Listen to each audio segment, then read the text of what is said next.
This is Kai Foser, and you're listening to the Fulham Focus podcast.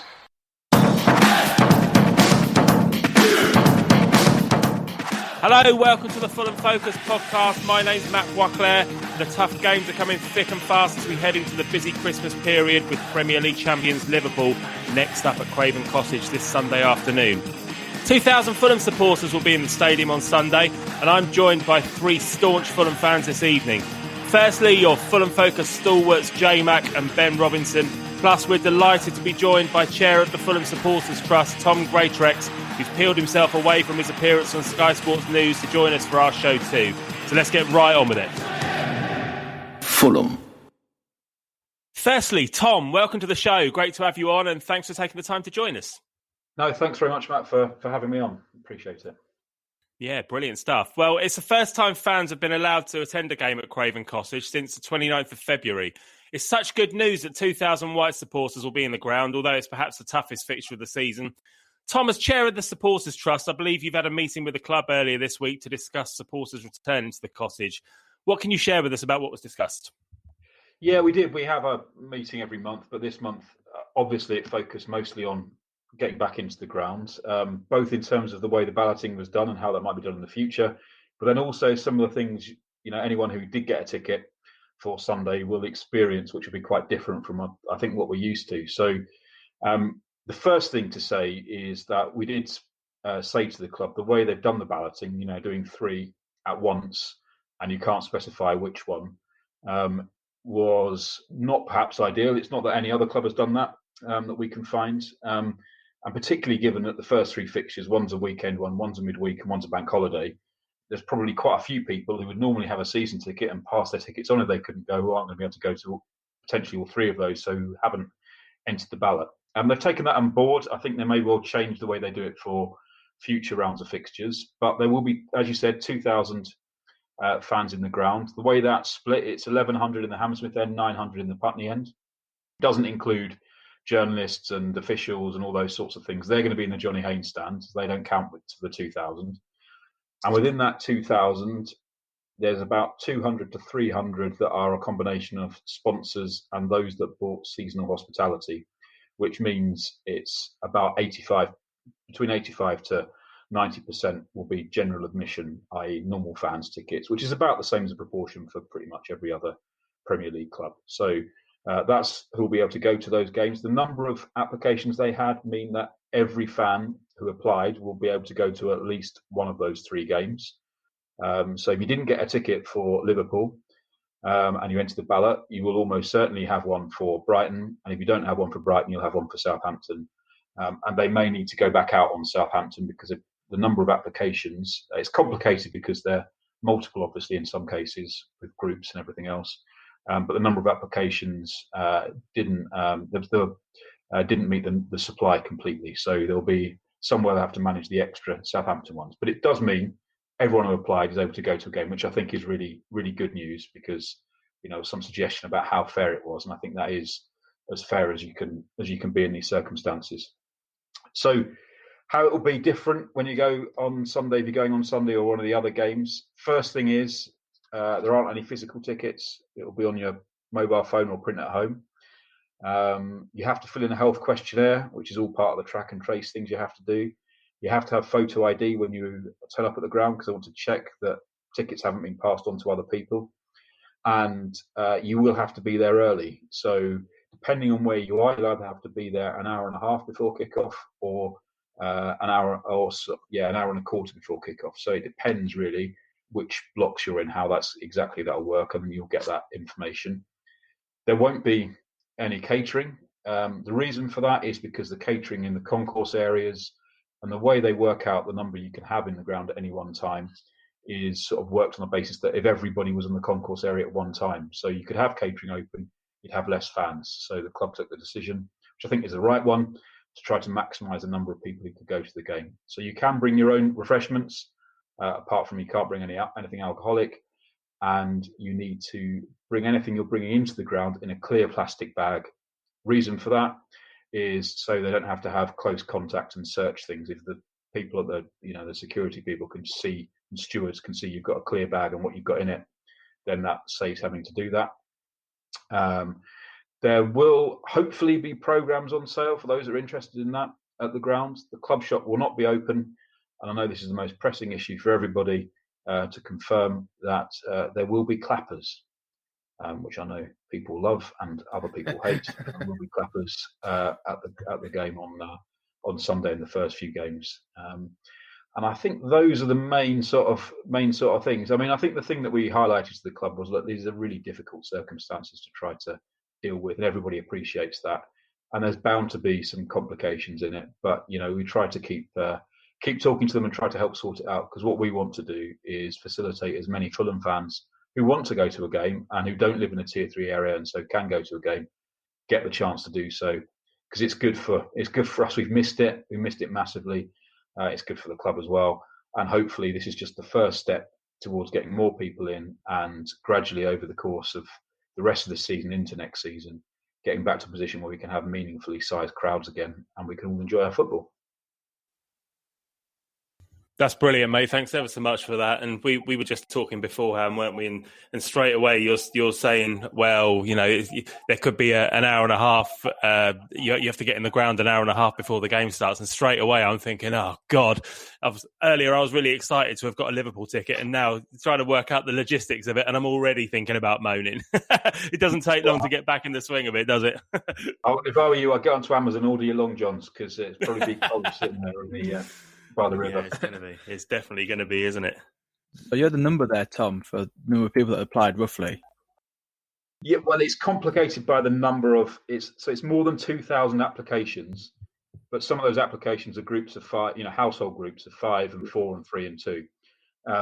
So as far as we can work out, it's probably about the number that would equate to about 5,000 tickets, okay. Which is probably around about half the number who could enter the ballot, because we've got roughly about 12,000 season ticket holders from 18-19 season, and there are areas, obviously Kent, Slough, people who are in bits of Nottinghamshire in the Midlands, and people who are around Bristol. We've got season ticket holders who live in all of those areas, and they couldn't take part in the ballot because they're in tier 3 areas at the moment. So it's probably about half people did apply who could, and that means probably that over the course of 2 sort of sets of 3 fixtures, pretty much every season ticket holder from last season will get the chance to go to a game, which I think is not too bad. Yes, not bad. Do you have any idea of the ages? Like, did you get any of that information? I'm thinking like old fans in particular, with all this like e-tickets and stuff like that, might be more difficult for them. Yeah, and it is one of the things we talk to the club about. Because there are some people who don't have a smartphone and might not have a printer at home, and the club will help out people who are in that position. But mostly, Brighton did it for their test event, for example, and they found that there was a very few numbers who couldn't get a friend or someone else to help them do it. So yeah, I think that should be manageable. I think inevitably there'll be some older fans who will be shielding, for example, or who just for general health reasons might not fancy it, and that's fair enough. Make their own decision about whether they want to travel into London, depending on where they're coming from, or across London. And some people I know have said to me that it doesn't sound like the experience they want to necessarily have, and they'll watch it on TV and wait until next season. Or others that will say, we'll wait until the weather's a bit better before we sit there in the cold, and that's fair enough as well. But hopefully this enables as many fans as possible to get to a game, and that's what this is all about. And as I said, hopefully it is also something where we can build on the numbers and get more fans back over the course of the next few months. Tom, quick question from me, mate. Just interested to know, do you know what the procedure might be after the game is finished? Would there be an allotted time for when you can leave as well as entering for certain sections? Yeah, we don't know that for sure yet. There was some discussion about that. Because for the same reason, you don't want everybody leaving at exactly the same time. So it might be, but I don't think it's not going to be an hour and a half. You might be. I was going to say, if it's 5-0 and you just like standing there, hypothermia with a clapper in your hand, just I want to go home. Exactly. Yeah, and there are people we all know who, it doesn't matter what the score is, how close the game is, how exciting it is, they will leave 10 minutes early anyway. Yeah, and I think there'll be some amongst the 2,000 that are there on Sunday. Right, Jmac, Ben, we've heard the kind of logistics of how it's going to work on Sunday. How do you think it's going to work in terms of the fans? Do you think it's going to be beneficial having 2,000 Fulham fans back in? How much of an impact can we have as supporters on this game? To be honest, when I heard about fans going back, I was a bit worried because, we haven't got the biggest capacity in the world, but obviously it's still limited to the same amount for each stadium.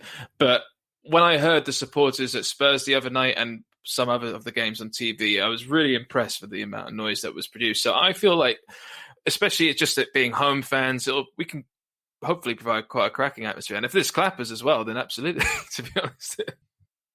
Classic, isn't it? We've been away for 10 months, and the first game back, we're talking about clappers again, and we're going to be on the telly. We're going to get loads of abuse, aren't we, for it on social media? But hey ho, who cares? Football's back, and we can go back to games, so that's great. Ben, Liverpool are the current flavour of the month, having won the league last season, obviously. They've had their injury problems this season, chiefly with Virgil van Dijk's knee injury that he suffered when Jordan Pickford chopped him down in the Merseyside derby earlier this season.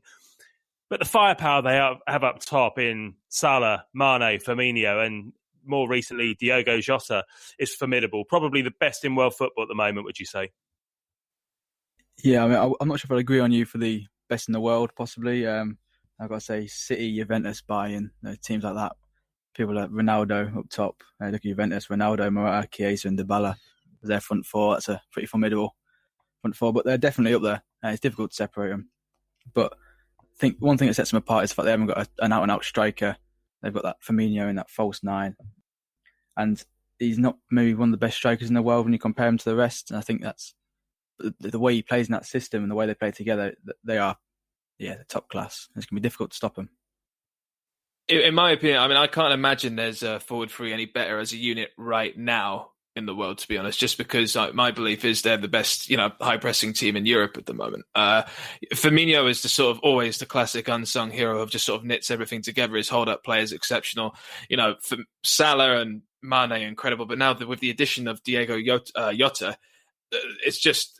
it begs belief just at the amount of firepower they've got. And I think Diogo Jota was actually rested against Wolves. He came on as a substitute in around the 70th minute.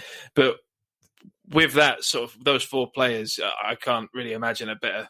I think it's the best in the league easily at the moment for attacking. All right, well, I'm going to bring you back in here now, Tom. This is a subject that does prove quite divisive, and we may have some Liverpool fans that are listening, which is why I've put it in. But were you happy to see Liverpool finally win the league last season? I mean, I've got to say, I'm quite the fan of Jurgen Klopp.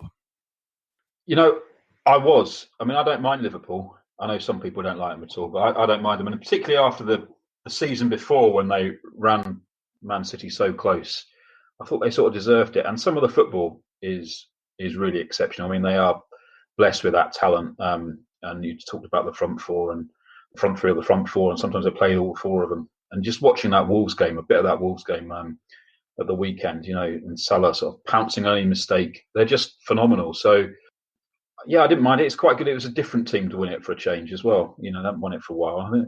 I didn't mind that at all. I just hope, though, that their sort of slightly patchy form they've had this season continues on Sunday. And how about you, Ben? How did you feel about Liverpool winning the title last season? Yeah, I mean, I wasn't happy for them per se, but it was good seeing finally get over the line, like Tom said. And finally, the football they've been playing has been exceptional, and they've been playing at the highest standard for a few seasons now. So they finally managed to knit it together. They didn't have that inevitable crumble that they had a couple of years in a row.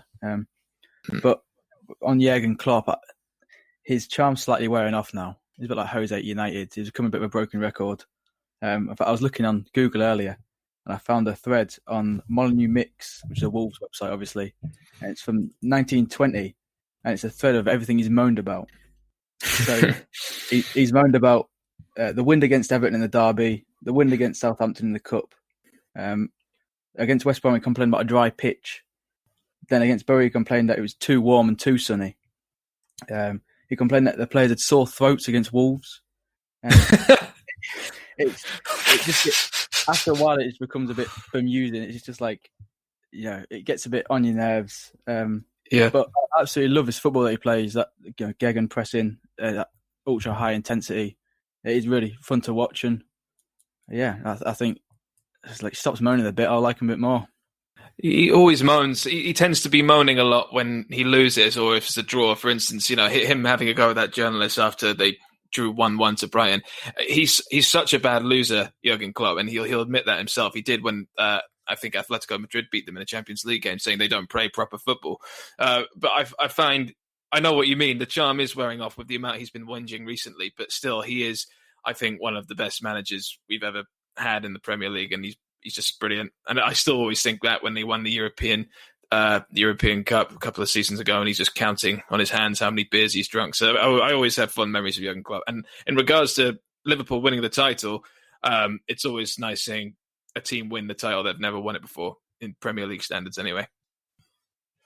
Well, yeah, unfortunately, I'm of an age when they used to win everything when I was growing up, so I can't be with you on that one. But yeah, it's been a long time, that's for sure, and they've got a good fan base, and their supporters are fantastic on the whole. So generally can't wish them anything but the best.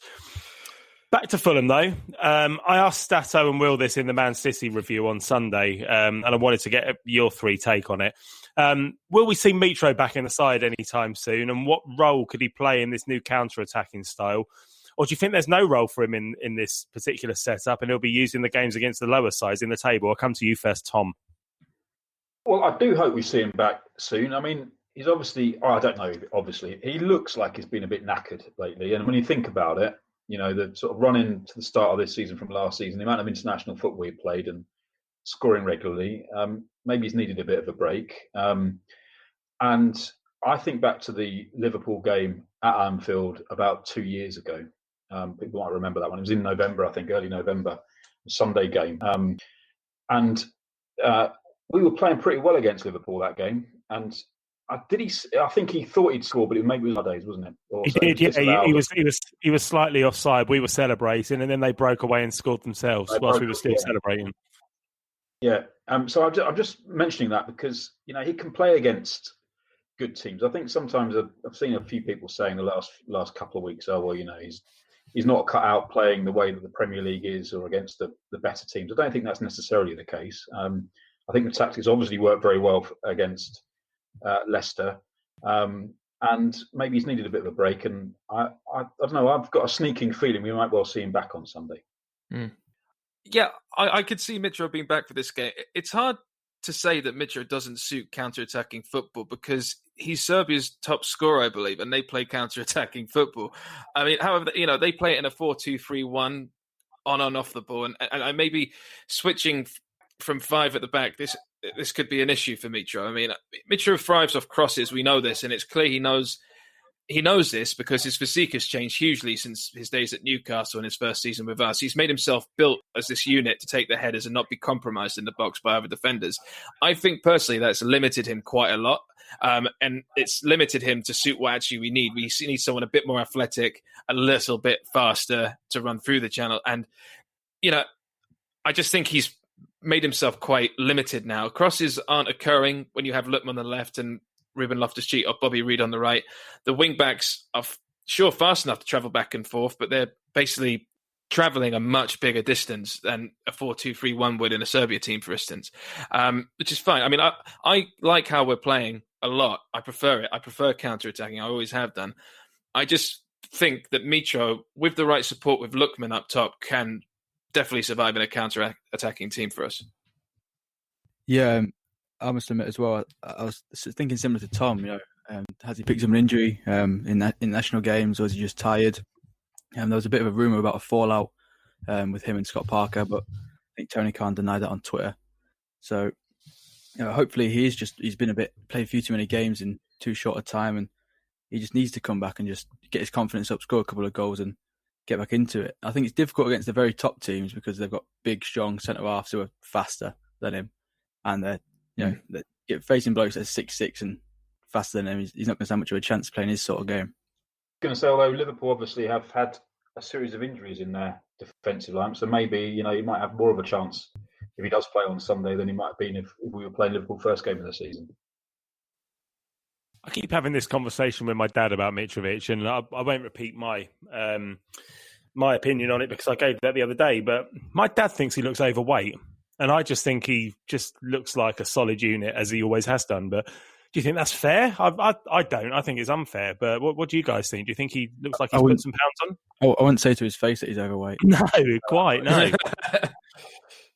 He's always looked like that to me, pretty much. I mean, maybe he's bulked up a bit, but, he's never been the quickest, and he's never been a player that looks the most mobile. But actually, when you watch him and what he's able to do in the box, and, the way he can hold up the ball, and also, some of the positions he gets himself in, he can be deceptive, I think. He's a lot quicker than maybe you think. And I just think he's just got that sort of, he just looks like sometimes as though he's a bit of, he's a bit lumbering, but he's not really. And I wouldn't want to, I wouldn't want to call him overweight to his face, certainly.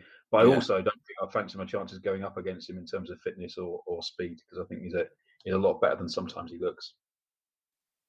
All right, well, let's come on to the starting lineup then. Do any of you think that there's going to be any changes to the starting lineup from the previous two games? It's the first time in a long time, I think, where we've kept the same lineup from one game to the next. Do you see any changes?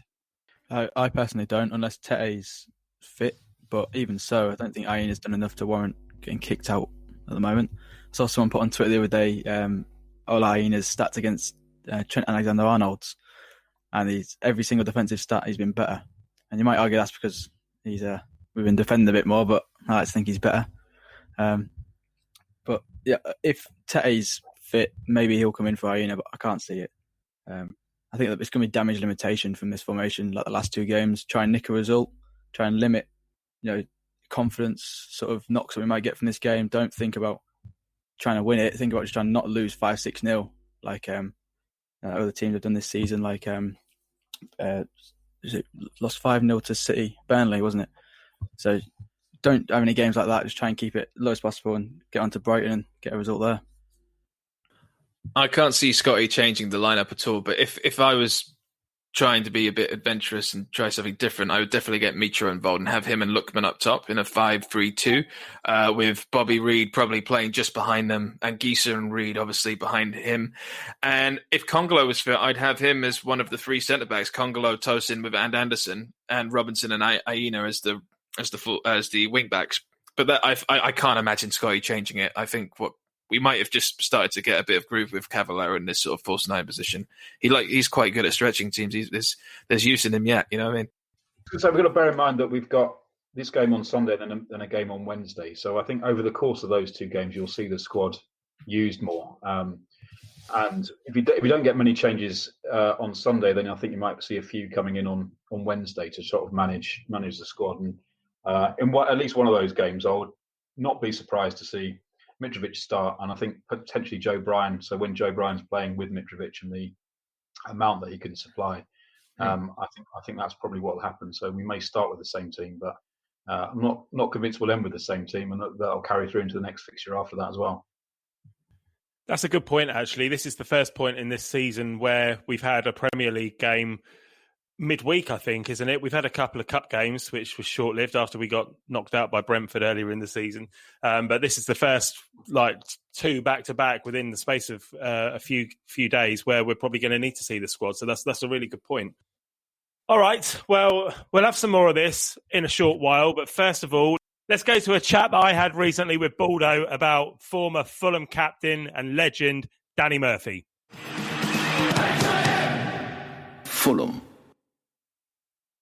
Right, it's the next in the series of our In Focus chats. This week, it's the turn of ex-Fulham captain and Liverpool legend Danny Murphy.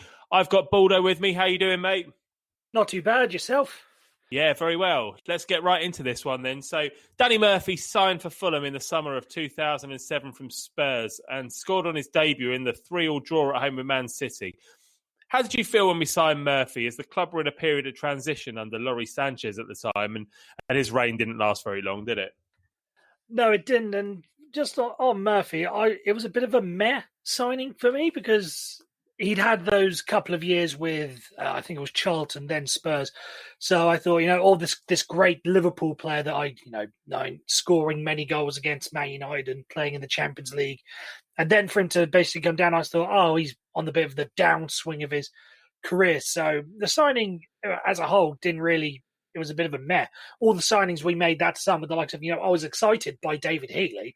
I was excited by Aaron Hughes. I was excited by Paul Konchesky. Danny Murphy just sort of went under the radar a bit. And obviously his impact didn't have, he had a bit of an impact to start off with, as you said, scoring against Man City in the draw, but obviously not enough to keep Lawrie Sanchez in a job. And thankfully it worked out all in the end.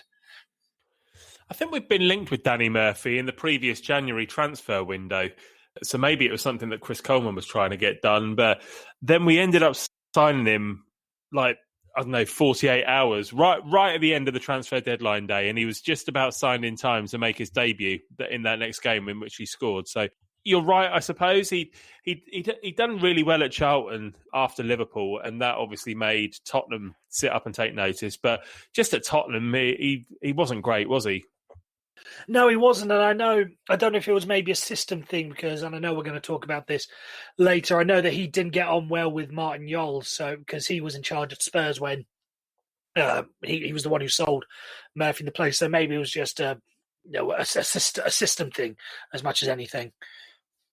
Well, once Sanchez had been removed, in came Roy Hodgson, and Danny became a pivotal player for us, particularly that season in staying up. Or should I say, firstly, that season in staying up. He eventually scored after missing the penalty against Man City, then played a superb through ball to Jamansi Kamara to set up the dramatic winner at the Etihad. Then, of all people, where he headed home the winner at Portsmouth. What a season, and what a way to write yourself into the Fulham record books. Yeah, absolutely. And if you hear the way he talks about that season is just fantastic. And if you have a chance, go back and listen to watch the Brian McBride, The Evening With thing, because he talks about how important Danny Murphy was in playing that role. Because as much as part on the pitch, but the leadership that he brought in for obviously those big game experience of playing with Liverpool in the Champions League and various cup finals, everything.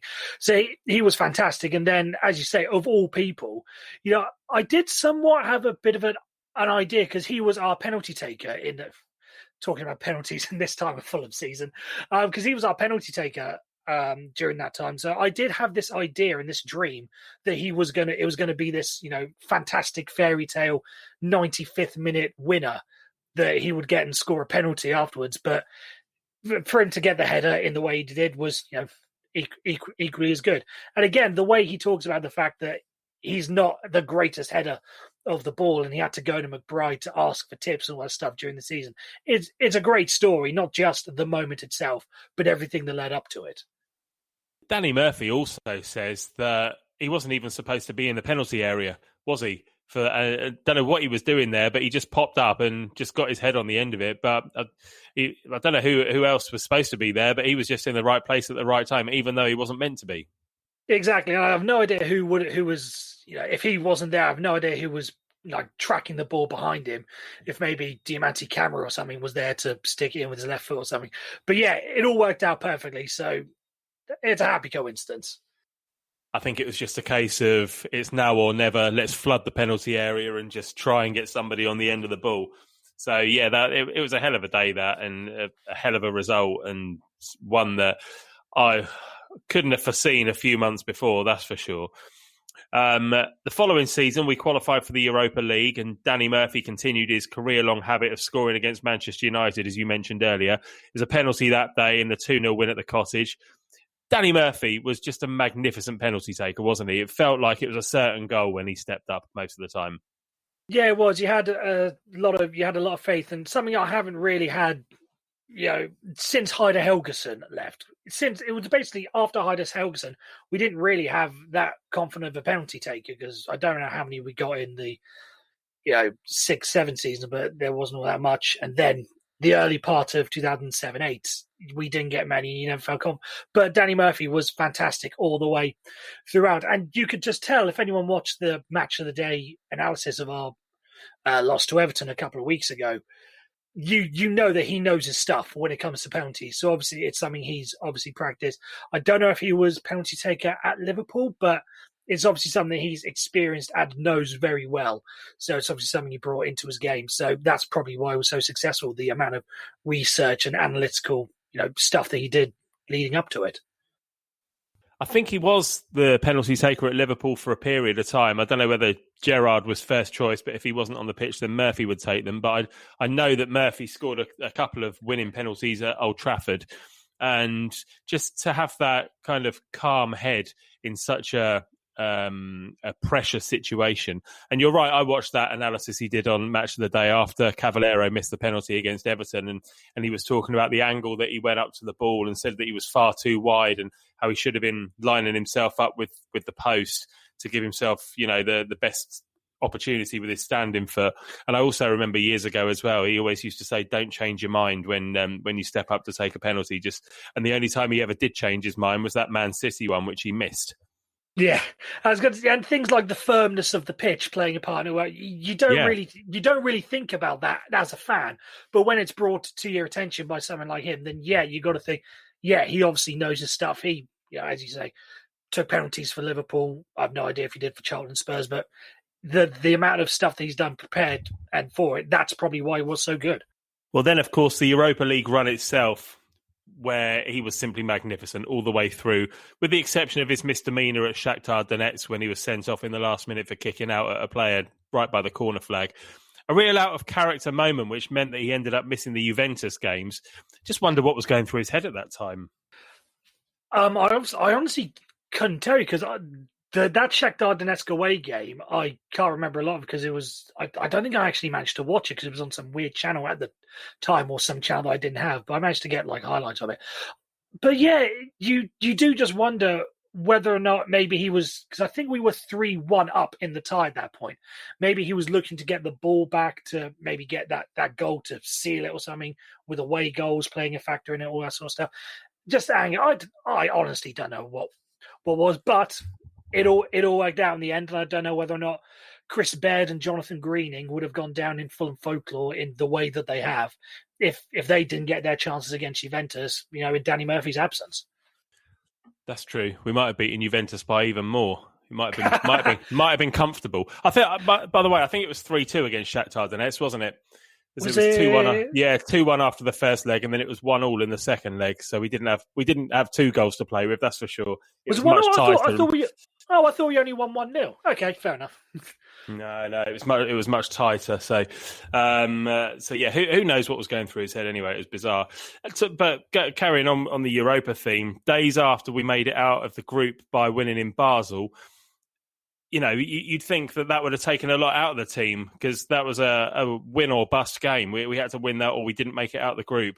But then we had Manchester United at home on the Saturday, and he, of course, scored against them again. And I think he pointed over to the Manchester United fans as he scored as well, which made it even more the sweeter. But 3-0 against Manchester United, I think they were struggling with their defence at that time. But even still, to come out and win 3-0 after winning away at Basel was pretty special. Absolutely. You say it should have taken a lot out of the team. It took a lot out of you from the stories we've told. The fact that you've what's the story you got stuck? You tell the story. It's a brilliant one. Well, I don't know if it's a brilliant one, but it's a story. So I was just having a mini break in Basel, so watched the game on the Wednesday and was supposed to fly back on the Friday night. And because of the weather, all the flights were cancelled out of Basel. So we obviously had the Manchester United game on the Saturday at 3:00. And I tried to get a flight back to England on Saturday morning, but the only flight I could get was with Swiss Airline that flew me back to Manchester. And the game was at the Cottage.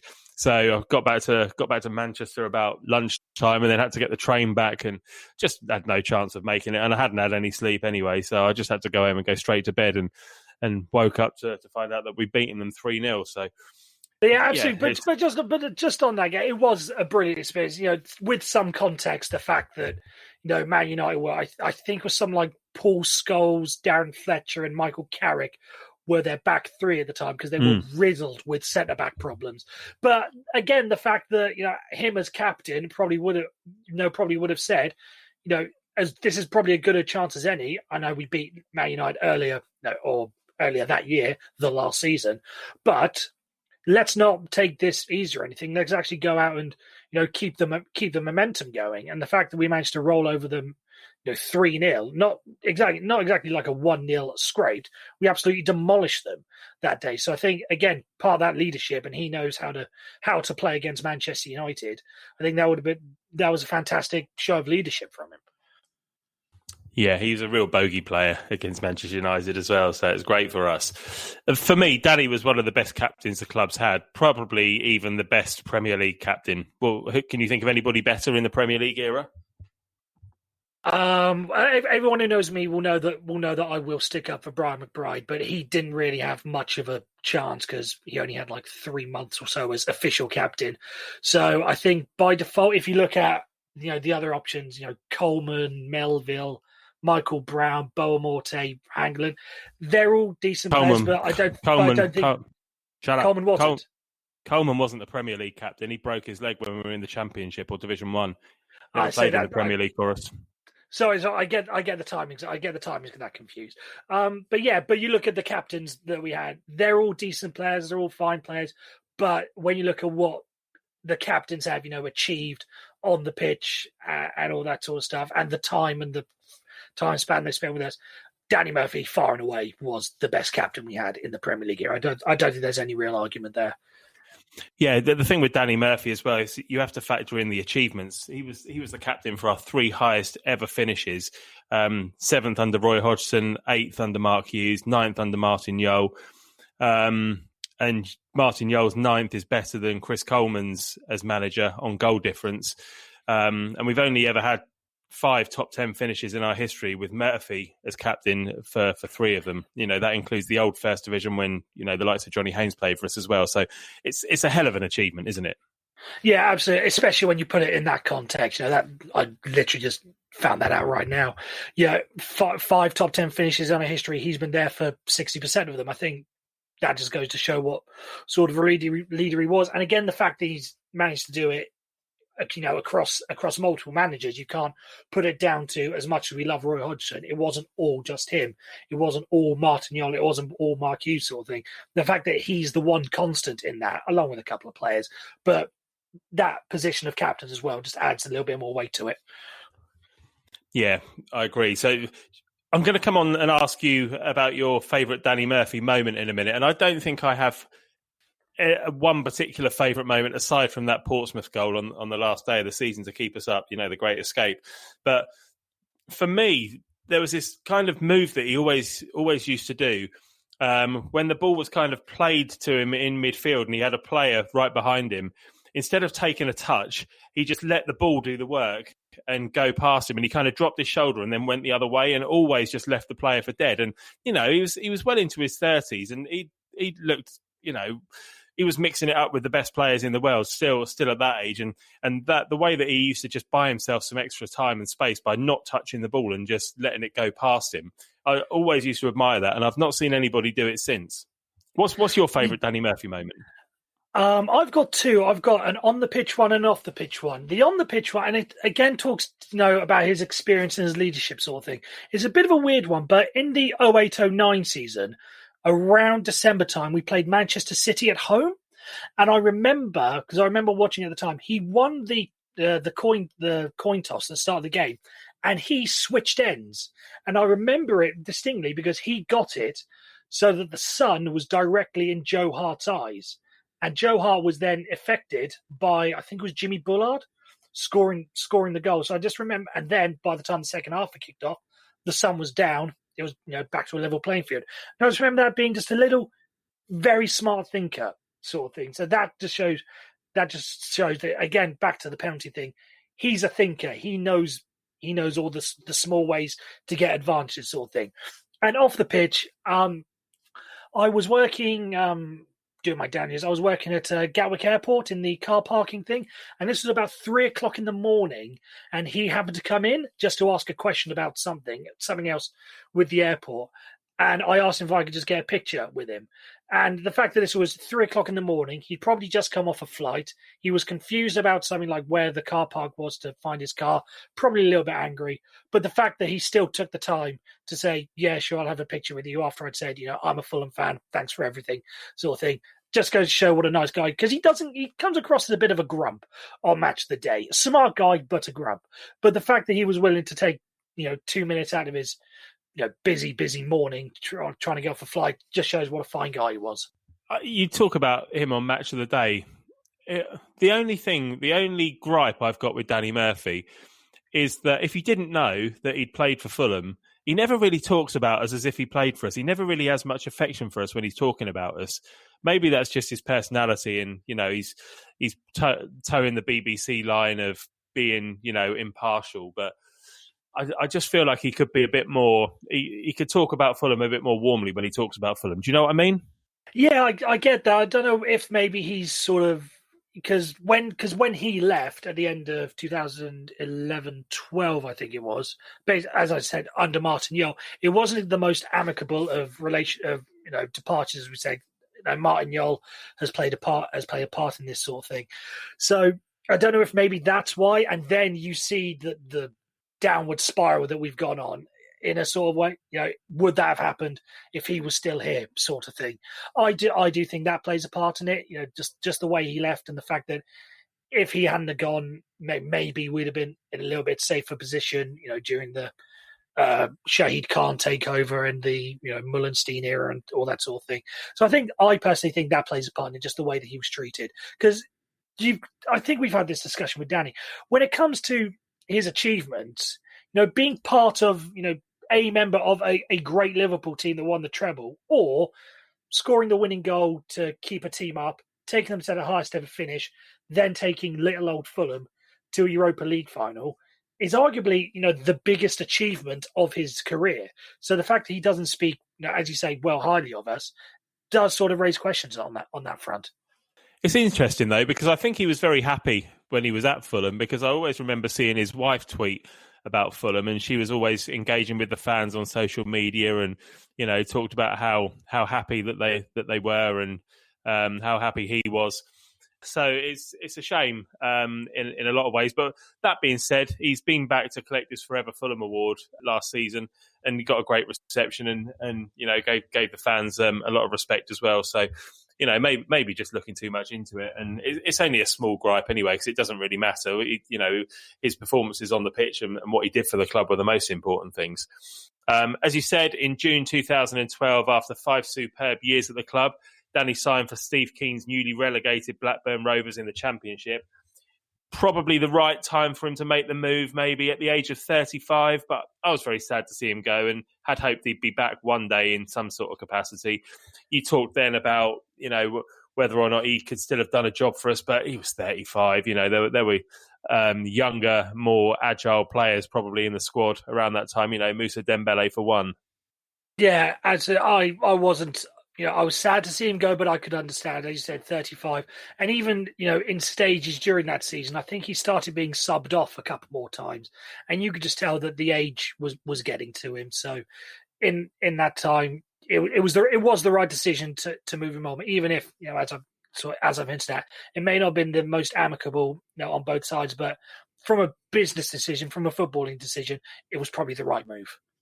Well, he stated that he was keen to return as manager following the sacking of Felix Magath in 2014, but ultimately ended up on that bizarre 5-man panel who were charged with selecting the next manager. The 5-man panel, of course, which comprised of himself, Brian McBride, Niall Quinn, David Daly and Hugh Jennings.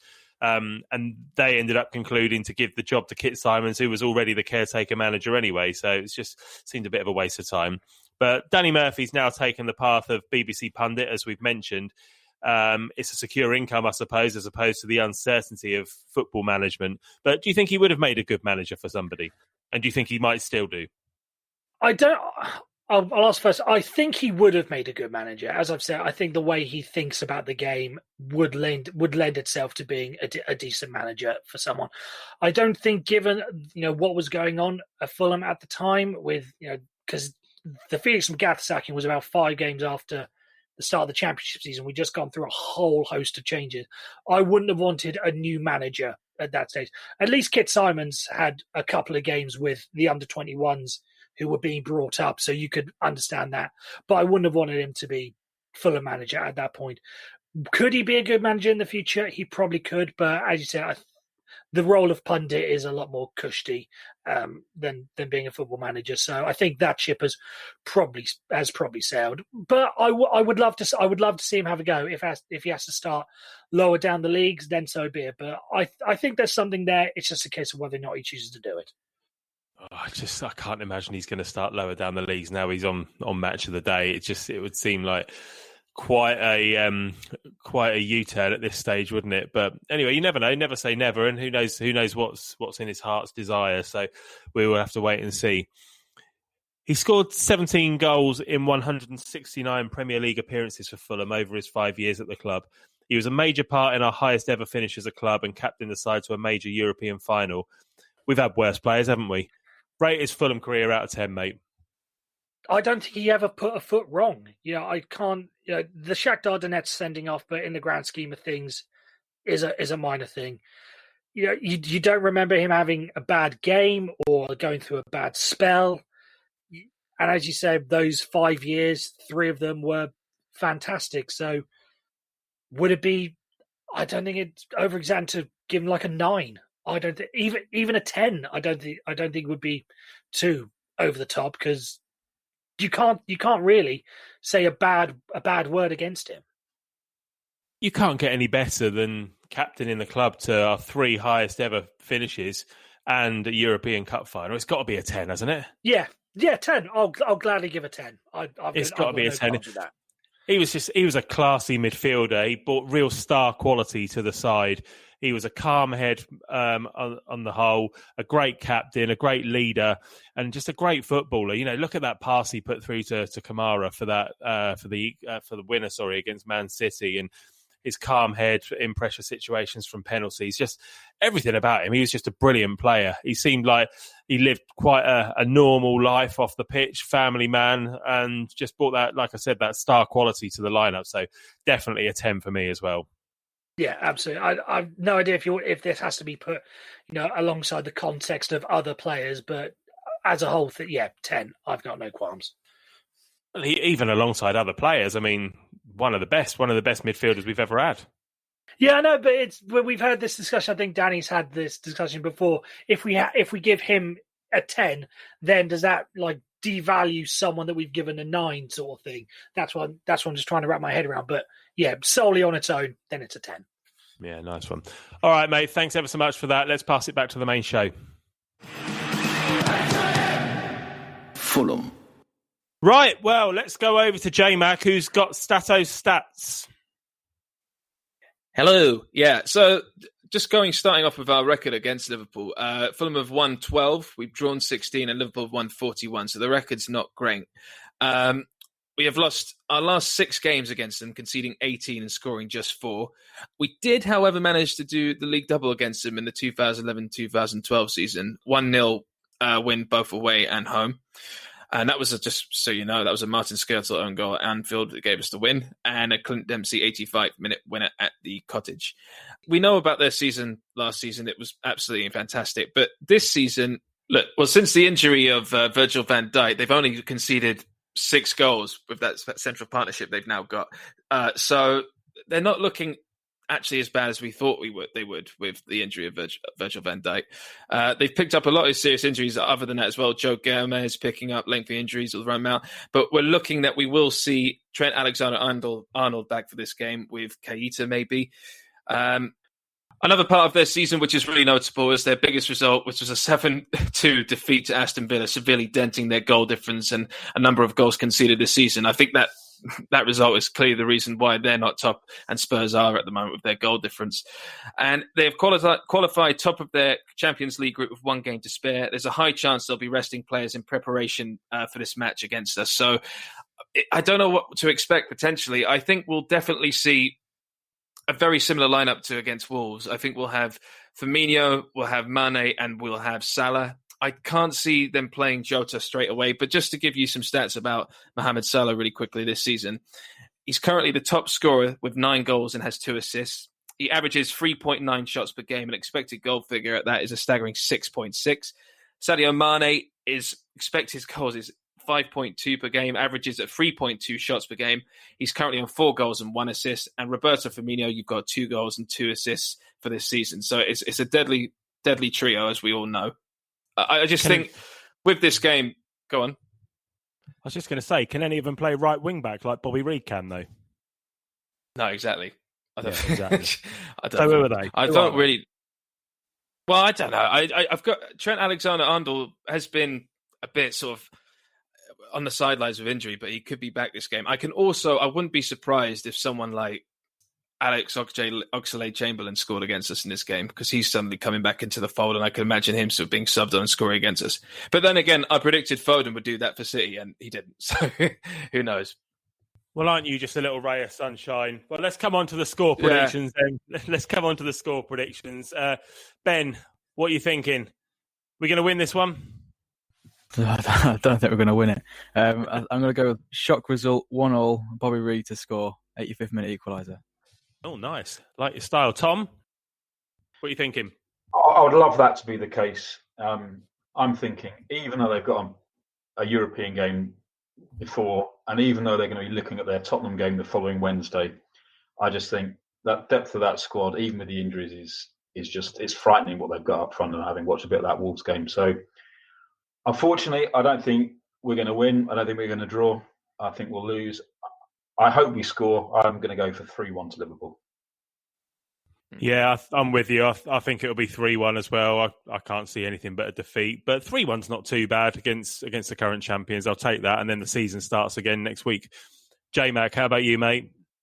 I'm going to go with 2-1, just to be a bit more optimistic like I was in the preview against City. 2-1 loss. And I'm hoping that we can just take a leaf out of Raheem Sterling's book and maybe just dive and get a penalty. That'd be nice, wouldn't it? It was a dive, wasn't it? Such a dive. Never a penalty. No one's talking about it either. Everyone's just saying, oh, yeah, there's a bit of contact there. I couldn't see any at all. Full of a shit in defence. Raheem Sterling's really good. It must have been a penalty. Rubbish. Sorry, Tom, go on, mate. Did you hear his scream? It's great. Yeah, because there's obviously no crowd, and the sound picking up is sort of, it wasn't just an exaggerated fall and dive, but his exaggerated scream as he sort of went down. I think it's comical. So, if we manage to do it, and I wouldn't be that confident with us with penalties this season so far. So, no, I'd rather just score a normal goal and not have to go through the stress of it all. It's too much. It's too much getting a penalty these days. All right, let's leave it there then, lads. Tom, thanks very much once again for taking the time to join us this week, mate. Come on again.